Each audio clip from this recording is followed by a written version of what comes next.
Have you ever met someone that has virtually nothing but seems very content and happy? How about someone that has everything that anyone could have ever wished for but seems very unsatisfied and unhappy? How are either of these situations possible, anyways?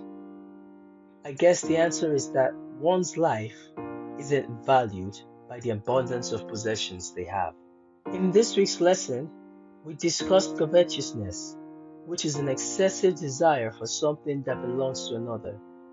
Covetousness is a matter of the heart, and like pride and selfishness, often goes unnoticed, which is why it can be so deadly and deceiving.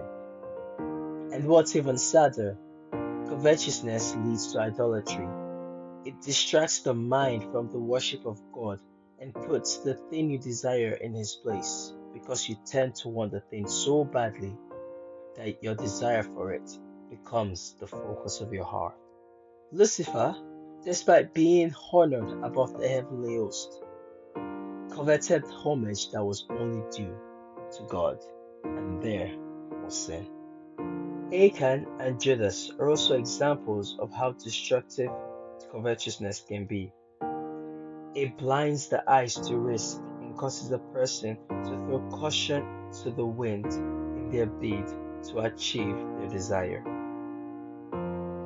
Achan put a whole nation at risk for material things that were cursed, and Judas risked the life of his master and his own salvation for a few pieces of silver. The lesson highlights that a small thing, a simple desire of the heart, can lead to calamity and to external loss.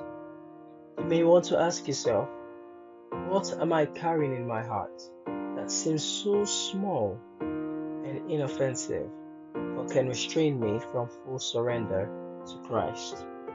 Sin takes a foothold, then a stronghold, then a stranglehold. But the good news is, when we submit ourselves to Christ, we are set free from sin and become slaves to righteousness, dead to sin, but alive to God in Christ Jesus.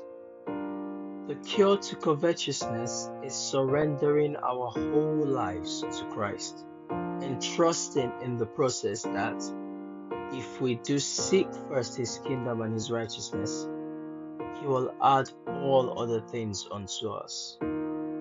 May God help us to keep our eyes on His kingdom so that we won't let any worthless desires take His place in our lives.